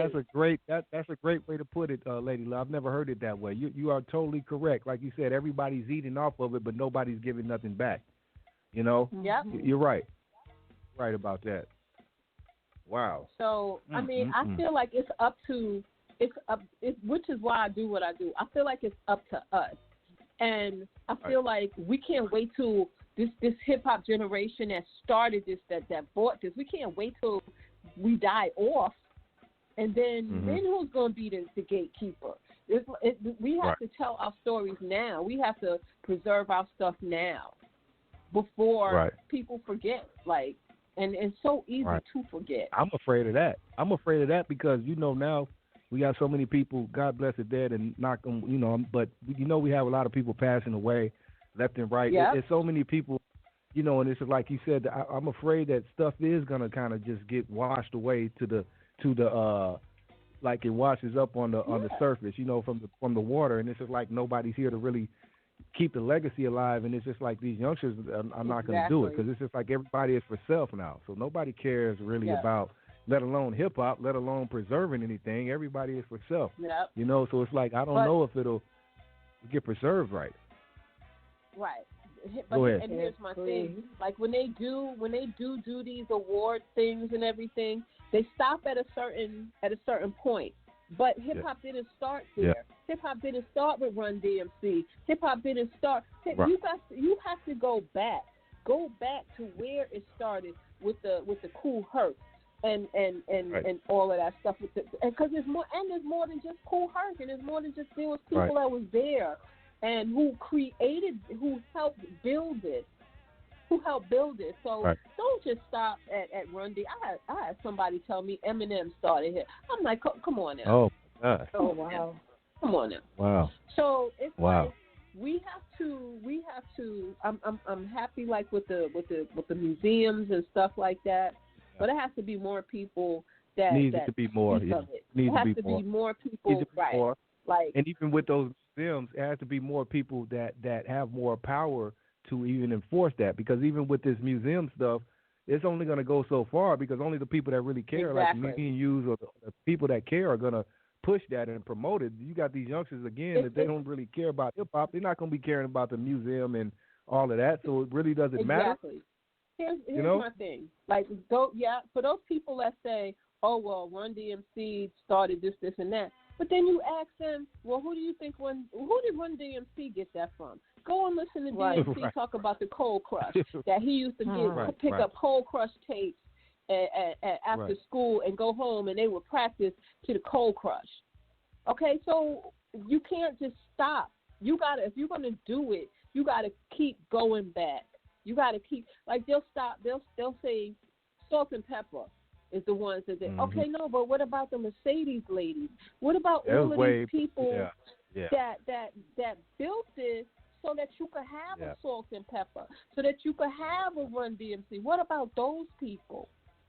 Right. And like you said, people just really don't know when they think about Run DMC and Salt and Pepper. That definitely was not the start of hip hop at all. Even though they set it off and took it kind of mainstream, but that definitely was not the start of hip hop. You know? But that's what a lot of people think.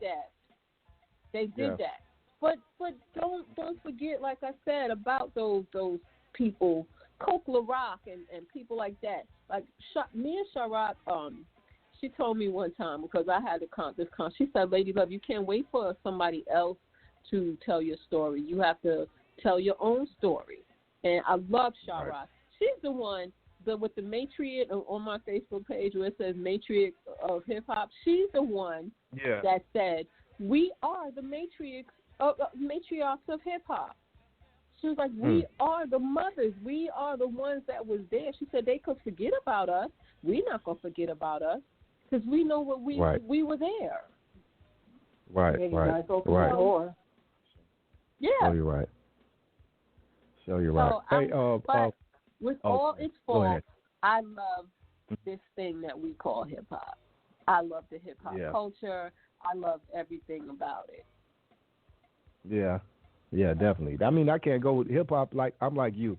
Hip hop is my life. You know what I mean? I can't go a day without my hip hop. You know, I listen to my oldies too, but hip hop is in there. It just depends where I'm at with it that day. I may want to go back, like you said, to some 88. May want to go back to some 83, some 82. You know what I mean? Or I may want to go early 90s. But somewhere in there that day, I'm on my hip hop. I just cannot. It's a way of life. It's a part of my life. It's a part of my breath that I take every day. That part. Everything. The whole, like you said, just the culture though, and that's what I think we got to, let the people know. Hip hop is a whole culture, not just one song or some music. It's a feel. It's a way of life, and it goes back, like you said, to the DJ, to the way we dress. Exactly. Everything. I wasn't into Adidas. I was into my Pumas with the fat lace. Okay, so I was a Puma chick. I wasn't an Adidas chick. I was a Puma chick. Puma. That's right. Pumas is the original. Not Pumas Clyde. and the Lees. Yes. We created a style. We created a style. Like when we would show up at the Fantasia, all the crews had their little sweatshirts with their crew name on the front and their name on the back with their Lee jeans and name buckle, and we with the Gazelles, we created something where it wasn't before. We created that. The sheepskin coats and all of that. Right. We put that together. Right. You know? Oh man. We created something. Yeah, it was just something. It was like you said, something was created. That's what made hip hop so cold. It created, hip hop. You went from, because I talk about this with some of I think we had Raheem on here, and even speaking, like you said, of Run DMC, I was telling Raheem, I was like, well, they took it, like we said, creating something, took it back to the streets, because I know Raheem and some of the older artists that came first, even though that wasn't probably their whole get down, they dressed a certain way because they said they had to compete with the R&B groups and the funk groups when they toured. Right, with so the that's funk how they guys, wanted to dress on stage. Rick James. Right, with Rick James. They just dressed on the stage, but he like, no. But I was like, Run DMC took it to the streets, and that's what made hip hop street. He said, well, really, that's how we really dress. People don't know that though, but when we went on stage, we had to do the costumes because we had to compete with the Funkadelics and all these cats. But we really did dress like that back in the hood, but people didn't know that. Exactly. And it's true. And it's definitely true. Wow. So, I mean, it's like Kaz would say, hip hop didn't create anything, didn't invent anything. We reinvented everything because we took breaks from other stuff and made it ours. We took everything and made it ours. So we did reinvent everything. Right. So I'm glad you're putting that out there too. Yeah, exactly. And what do you think? Like you said, say people who thought, everybody heard the stories who just thought, our parents or whoever, just wouldn't think hip hop would last. It was just a fad because it's like, what are you guys doing? You guys ain't playing on instruments. You're not doing anything real. You just talking on the mic. But like you said, hip hop created something. And who would have thought, like you said, we are here 2020 and it's still popping. The number one genre, even though it's different. It's still popping. It's different. Yeah. But it's in everything. Hip hop is in everything that you look at. There's a piece of it somewhere. Right. Like we global. Who would have thought back then that hip hop would be as global as it is? And I'm glad you said global because Lady Love, the people overseas in different countries respect hip hop more than the people here now, sad to say. They sure do. Real hip hop. They know more about the culture. They know more about the culture. In New York, Deborah Harris has the Hush tours, and before the COVID and everything, they would do the tours of all of the hip hop spots. Most of the people that came on the tours, Grandmaster Caz is the host.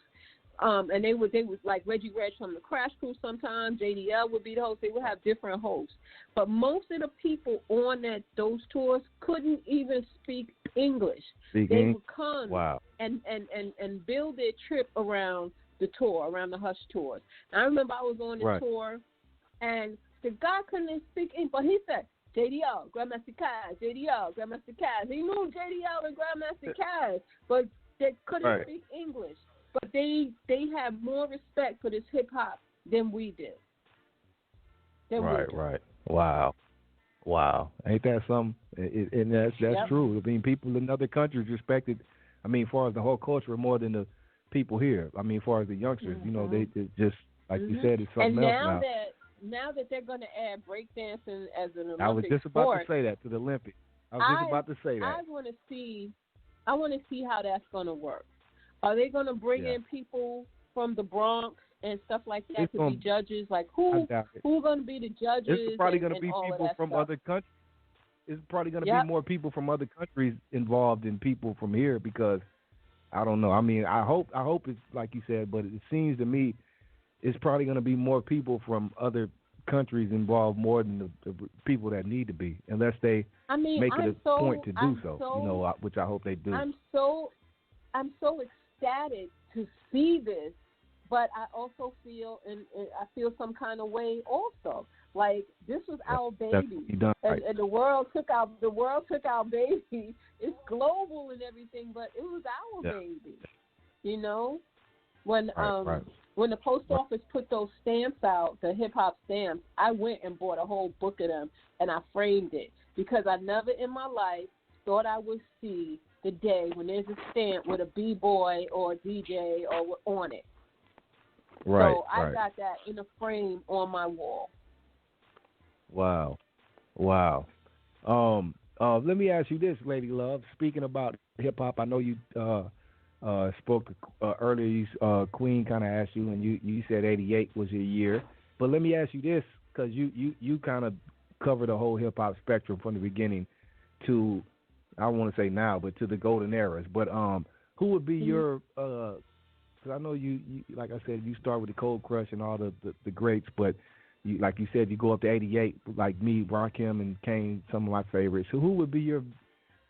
I don't even want to say favorites because I know you can't really put that. But who would just be a crazy lineup for you? I can't do that. Right, I got We'll be here all day. I can't.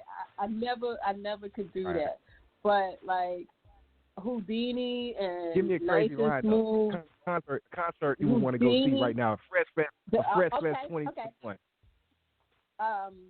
Well, it would have been Houdini, Nice and Smooth, Outkast. I love Outkast. Oh my goodness gracious! It's just so many people that I would still love to see. I don't think I have nobody new in there that I want to see. All my stuff will be the old people. Right. I got you. I'm the same way. No disrespect, but hey, I would definitely Nice and Smooth are like my favorite I see you keep saying Nice and Smooth. What is it about Nice and Smooth? I love Nice and Smooth too, but I've been noticing you put that name out there quite a few times. I know. What is it about Nice and Smooth that you love so much? I don't know. I love Greg Nice and Smooth B. Like, I love them separately and I love them together. Like when Greg Nice, I love la la, we. They were both they complement each other. Yeah, and the wordplay. Like, I love their wordplay. I think that's what it is that I like about them is their wordplay. Like their wordplay is ridiculous. I just love Nice and Smooth. Okay. Okay. And I love them. Outkast. And I love Outkast. Right, because I noticed she said them all through the night, like Nice and Smooth. Like, hey, what is it about Nice and Smooth? You special one of them or something? That was your old boyfriend. What is it about Nice and Smooth? Shout out to Nice and Smooth, man.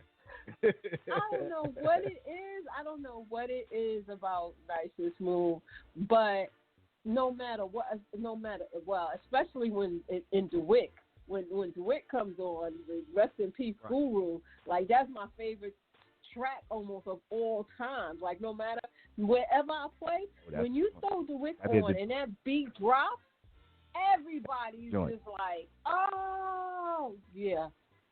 I love me some Nice and Smooth. It's out there. I said it. You're right. I keep saying Nice and Smooth. Greg Nice better call me and say, thank you, Lady Love. Oh, wow. So, wow. Yeah, I like their wordplay. Yeah. So. That's what's up. Okay. Well, I guess she said she can't name them all, but I just wanted to know, like, a 2021 Fresh Fest hip-hop tour, you have on it. I don't know. It's too many in my brain. It's too many. Too many. But you know who I've set to Sonic, like, because that one rhyme, it ain't nothing like hip-hop music. That one rhyme, like, there. Shout out to Sonic. I used to love them, too, because they were so different. And to have such a big group, but to stand out how they did, they were just so cold. Daddy O and I used to love Stefan Sonic as well. God. I did. I met Daddy O at a thing for the hip hop museum when they was breaking ground, and I met him. I was like a little kid. I'm like, oh my God, Daddy O, hey, oh my God. And then when we took a picture, I'm like standing there like, oh my God, I'm taking a picture with Daddy O. So it's crazy. Mr. Cheeks, I love Mr. Cheeks, Lost Boys. Mr. Cheeks, we had him on the show. He's a good guy. Oh, I love him. Yeah, we had him on here. I'm a Mr. Cheeks groupie, okay? So every time I see him, there's certain ones that know when I see you, okay, just come on, let's go just go ahead and take this picture. We got to take a picture. Mr. Cheeks is one of them. Every time I see him, he's like, I know, Lady Love, come on, let's get this picture. Like, I love Mr. Cheeks. So Cheeks.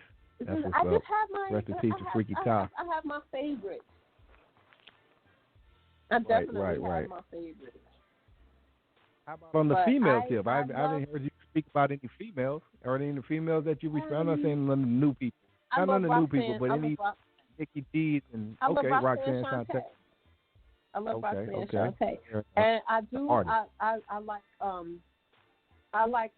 Don't hit me. Don't hurt. I like Cardi B. And I like Nicki Minaj. That must be a Bronx thing or something. I don't know. Okay, I got you. I ain't mad at that. And I like Foxy. I like the old. I like the old Little Kim. I like the old Little Kim, not the new Little Kim. Yeah, me too. I hate what Little Kim thinks to herself, but I'm like you. I always like Little Kim, but to me, Foxy was just more raw. Like I know Lil Kim had Biggie, right? I mean, maybe Foxy too, but Foxy was just raw. I mean, I loved her. She was just like extras on it. She was just real hip hop, and then still sexy with it. But she was just raw. I love Foxy. I love Lauryn Hill. So I love when she did that, I played Nina Simone and Defecate on Your Microphone. I was like,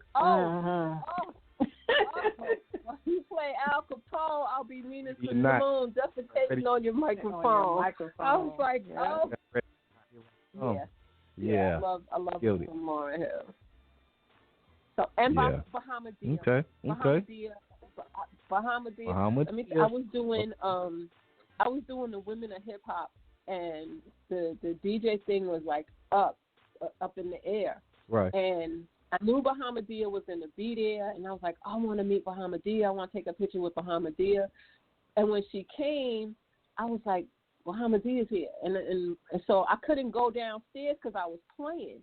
And then the next thing I know, she was up in the DJ booth. And I'm like, I couldn't speak. I turned around and I just started playing and I turned around and she was gone. The next day, she took a picture of my vest, my GMC vest, with me, and I didn't even know it. And then that's me and her became friends. I'm like, and she posted it to me. Wow. I was like, oh my God, I can't believe she said, Lady Love, you was doing your thing. I had to take a picture.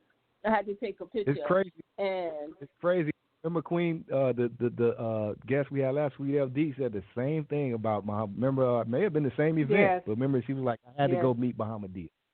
Yeah, that was the same event. It was. Yes. I love Bahamadia. Yeah. Like, that's crazy. Yeah. And then when she friend requested me, I was like, oh my God, Bahamadia, and she sent me like all her new tracks and everything. I was in heaven. Right. I was like, oh my, because my son always says, Mom, stop acting so goofy. Why you act so goofy? Because I love this. So even though I'm a DJ, when I get to meet the people whose music that I love, it means so much to me. It means so much to me. Yeah, I agree. Wow. Well, okay, I think I got it all. Anything else you want to, I got a surprise for you, but anything else you want to ask Lady Love, Queen? No, let's do the surprise you got. Yeah, let's do it. Well, it's not really a surprise, but I just thought I'd throw this in there since, it's just like, okay, and she mentioned it, so I'm like, I already kind of had that queued up, and since she mentioned it, I thought I'd throw that on. That's all. It wasn't, I don't want to put no extras on it. But also, callers out there, is anybody out there who wants to holler at Miss DJ Lady Love? The phone lines are open. Press 1 if you want to come in, say hello. Go ahead. Wait a minute. I talk so much, I probably already answered the questions that they was going to ask me. No, a lot of questions you did answer. A lot of questions you did answer. You were answering questions before I could even ask them.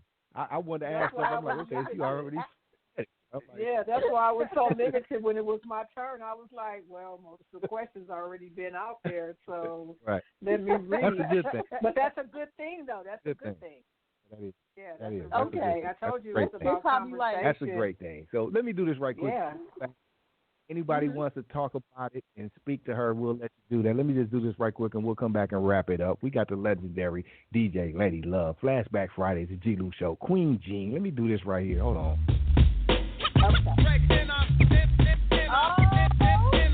Yeah. Oh, yeah, it's another Gangstar short shot. Featuring the one and only Halle Roy, nice and smooth. Hey, a Gangstar has got to be the short shot. Nice and smooth has got to be the short shot. A Gangstar has got to be the short shot. Nice and smooth has got to be the short shot. A Greg Nice, a Greg NLCE, Dominum Basso, we rock for a fee, not for free. Maybe I'll do it for charity. Now my employer or my employee is making Greg NLCE very M-A-D. Don't never ever think of jerking me. I work too hard for my royalty. Put lead in your ass and drink a cup of tea. Peace the Red Alert and Kid Capri. Ooh la la, I say Muhammad Ali. You say glass is clay. I say butter. You say parquet. It's alright if you wanna make a sway. On my way uptown, took the deuce to the trade. I originate, they duplicate. I praise the Lord and keep the faith. It's alright, keep biting at the bait. 92, 1 year later. Peace out, premiere, take me out with the fader.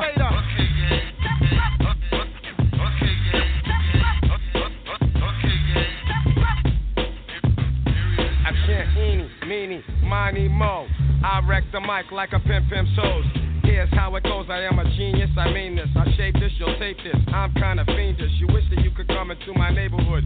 Meaning my mental state, still I'm 5'8". crazy as I wanna be, cause I make it orderly. You could say I'm sort of the boss, so get lost. The brother who will make you change opinions. Dominions, I'm in them when it's time to kick shit from the heart, cause I get a piece of the action. Feeling satisfaction from the street crowd reaction. Shelves full guns when they feel afraid. Too late when they dip in the kick, they get sprayed. Lemonade was a popular drink and it still is. I get more props and stunts than Bruce Willis. A poet like Langston Hughes and can't lose when I cruise out on the expressway. Leaving the bodega, I say suave. Premier's got more beats than Bonds got hate. Clips are inserted into my gun, so I can take the money, never have to run.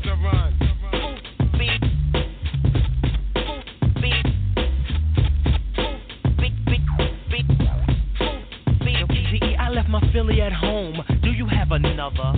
I wanna get blunted, my brother. Now may I make a mark, then make a spark over this fat track? Or should I say dope beat? Subtract, delete all of the wick-wack that wanna be abstract, but they lack the new knack that's coming from way, way back. Hey, yo, Premier, please pass that Buddha sack. You heard we quit? No way, bullshit. I told you before, we come back with more hits. I provide right flavor, so you can sketch me. Do me a favor, don't try to catch me. Slightly ahead of the game, I'm not a lame. Ask him, he'll tell you the same. He knows my name, smooth. I drop jewels like paraphernalia. I'm infallible, not into failure. Like a rhinoceros, my speed is prosperous, and pure knowledge expands from my esophagus. I write in the night to bring truth to the light. My dialogue is my own, cause smooth beat will never bite. After the tour quits, I come back with more. After the tour quits, I come back with more. After the tour quits, I come back.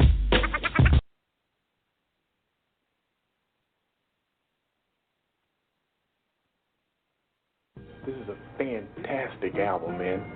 Let me borrow it. No, my brother, you've got to buy your own. Hey, what's up, everybody? It's your boy DJ Kev Ski, straight from Harlem, fifth Beatle of the Get Fresh crew. Thanks for tuning in to the G-Lew Show on Flashback Fridays, hosted by G-Lew. Shout out to our sponsors, BTP Media and 93 Tweed FM. Hey, what's up, everybody? It's your boy DJ Kev Ski. Oh, my bad. Yeah, we're back. I had to play that for you one time. I was over here that bouncing, is a classic. Man. I was over here bouncing. That's the one.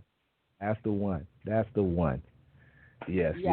That is a classic. That is. Rest in peace to, when I used to work at the post office, they first album, I used to have that in my ear on tape working. That album. Maybe that's why I always talk about them, because they got me through plenty of work nights. So maybe that's why I talk about them so much. I don't know. They were definitely dope. They were. Yes. They were different. They were cold with it. Greg Nice and Smooth is funky. They were the ones. Shout out to them, Nice and Smooth. And then when they did the Hip Hop Junkies in Spanish, the Spanish fly version, I was like, oh, snappy to snap. Yeah, I love that. Yeah. I mean, real hip hop again, man. You just can't. I mean, that's why they're smooth. And again, I wanted to piggyback off what you said earlier. That was the good thing about hip hop. We had so much variety of music that you could listen to. I mean, you could just go from here to there to there to there to there and just get so much variety of great music. And now we just have everything sounding the same. I just can't believe that. Hey. I was a big Public Enemy fan. I was a big NWA fan. So you had it all to choose from. Like all you had that so much stuff. to choose from. Yeah. Yeah, and then another thing, you could differentiate who was who. Like you said, even if they were definitely, you knew the Ghetto Boys were from Texas. You knew NWA was from L.A. Compton. You knew who now even New York. I know it's sad to say, but even New York people sound like somebody from Atlanta like now. From the South now. New York sounds like they from the South. It's sad. We've lost all originality. Right. So everything sounds cookie cutter. Everything sounds the same. So sad. It's pretty sad. Well, it is what it is.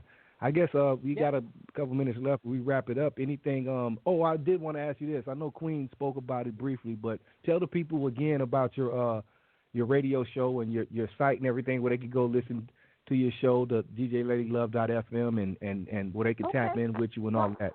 Yeah. Well, it's DJLadyLove.fm, and like I said, right now I'm in the nothing but the DJs moment, so it's nothing but DJ mixes playing on the station. When I finally get out, I was that listening mode, earlier. I was like, is she live? I was listening earlier. Yeah. I was like, is she live? She knows she's coming on the show, but like you said, you have different stuff going on, so I know now. But go ahead. I'm sorry. So so I try to get, like, I got doo-wop. I have like doo-wop, all of doo-wop, everything doo-wop ever made, including his new stuff. So I'm about to have a doo-wop day, and it's just like the station is a mix of everything. Like, you can hear some classic soul. You might hear Aretha Franklin. It's everything. It's the station for music lovers. I got reggae. I got classic hip hop, classic old school. I got salsa up in there. Whatever. I call it my blue eye soul stuff up there. Whatever. I'm a music lover, so I don't care what genre it is. I got Linda Ronstadt up there. You can hear some of everything when you tune into my station. So it's not just a hip hop station; it's a everything station. Hip hop came from somewhere, so I got funk and disco up there. I got James Brown up there. Like, it's eclectic. So if you love music, if you're a person that can only listen to one thing, my station really is not for you. My station is for people who love everything. And that's what that's what it is. It's a station for music lovers. Because even though people will call me a hip hop DJ, I'm not really a hip hop DJ because I play everything. I was playing everything before, you know. Yeah. Right. I love and to be a music. DJ, you gotta play everything. To be a real DJ, you gotta play Music is my solace, and I know there's a lot of people that love music. So my station is for those music lovers that want to hear, especially when you're in a certain age group. Like, you knew music before hip hop, before we was doing making all of that stuff. You appreciate it. There was the funk. There was all of that. Yeah.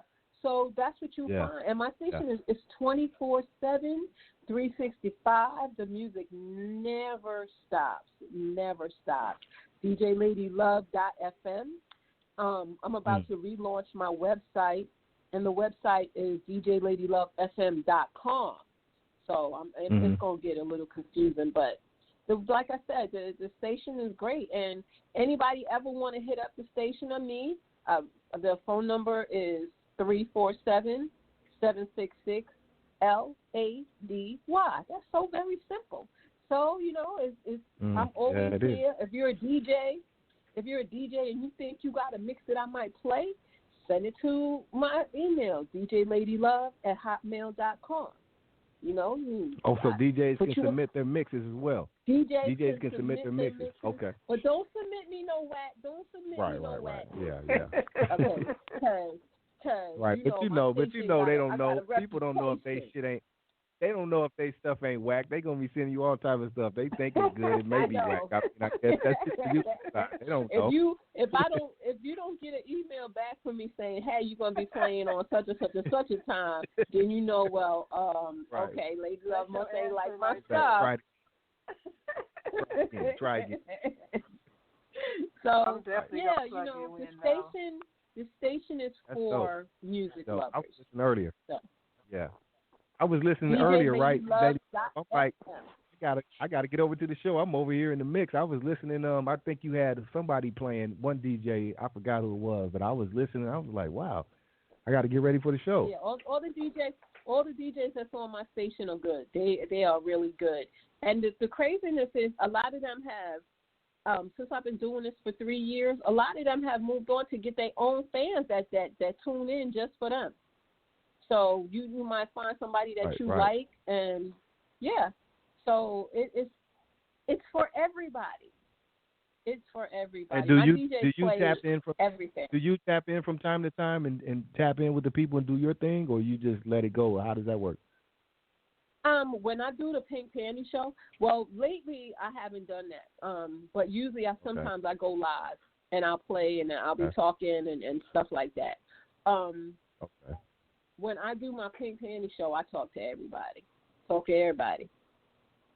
So So, because we're getting tipsy. We're getting tipsy on the Pink Panty Show. So that's my logo is my logo is a turntable with a pair of pink panties on it with a champagne glass pouring onto the turntable. Tipsy DJ. Yeah, I already checked it out. I checked it out while we were on. Hey, Lady Love, my turntable's getting tipsy. I know you said too the pink whatever is a drink. Can you let the people know can we get the secret ingredients to that drink, or was that secret? What is it in the drink? No. I mean, you can even go online and look it up. It's just red grapefruit juice. It's red grapefruit juice, whatever type of vodka that you like. Some people add Cool Whip to it, but I don't like the Cool Whip. Oh my God, that sounds a little freaky. Cool Whip. I don't a little freaky. But they're creepers. They are creepers. Crazy. They will creep up on you. Yeah. That sounds a little freaky. Yeah, they're creepers. And it's just really just pink. It's just pink grapefruit juice or pink lemonade. You could use lemonade. Yeah. And you put it in the blender with those and some ice and crush it up. Oh, that's good. You be sipping on it. It's tasting all good. Next thing you know, like, oh, okay, let me sit down here for a second. Yeah. I am not condoning drink. What I tell you when you come to the Pink Panty Show. You could bring whatever drink you want. You can have water. You can have soda. I don't care what you got in your cup. We at home, better though. have something. We about to go for a ride. We quarantine right now, so they at the house. They ain't driving, so they could drink. Yeah, they could sip. It's okay. That pink panty would be the best to have because that used to be the drink when I stayed in Compton. I would hang out at a certain person's house, and that's all we would drink.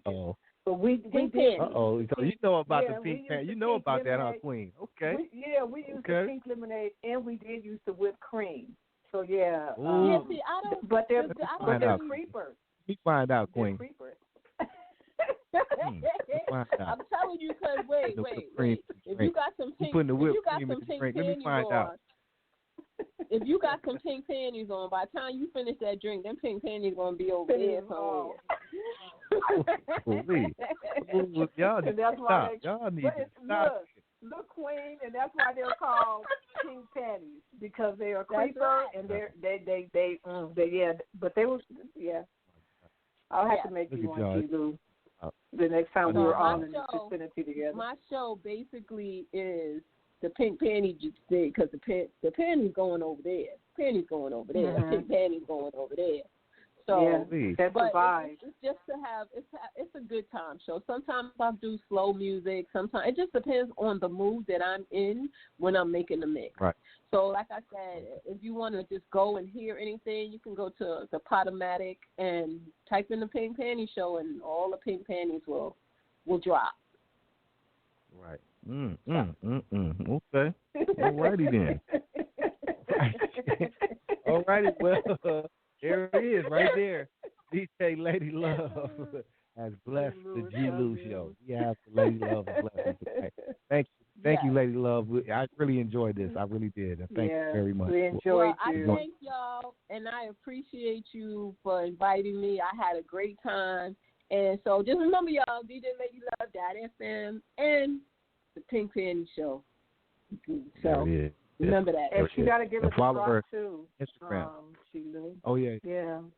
Yeah, you got to give us a drop for the show. I don't know if maybe you want to do it later. You can email me or you could do it now. I don't know, but I'll definitely want a good drop. Send me, you know what? Just send me the information of what you want me to say, and I will email it to you. DJLadyLove@hotmail.com. Okay, got you. I'll do that tomorrow. Okay. I had a great time, guys. I really did. Wow. So thank you. Okay. We're glad you did. Thank you. And talk to you soon. Thank you, Lady Love. Happy New Year. Have a great rest of the week. Much love. All righty. Okay. Peace and love. Bye. All righty. Bye. All right. There it is, y'all. DJ Lady Love, Queen Jean. They knocked Queen Jean off. She's not here anymore. I guess Blog Talk got her. But everybody, thank you for joining us tonight. This was a classic episode. If you missed anything, it will be up. You can go back and listen to it on Blog Talk Radio. We will put it up on our YouTube page as well, the G-Lew Show YouTube page on YouTube. The G-Lew Show will have this back up as well. And I really enjoyed myself, man. I really did. Thank you all. Much love, peace, be safe. Check us out at the After Hours. We'll be going live on YouTube in about 20 minutes, so join us there. And everybody enjoy the rest of your evening. We're out of here. Peace and love.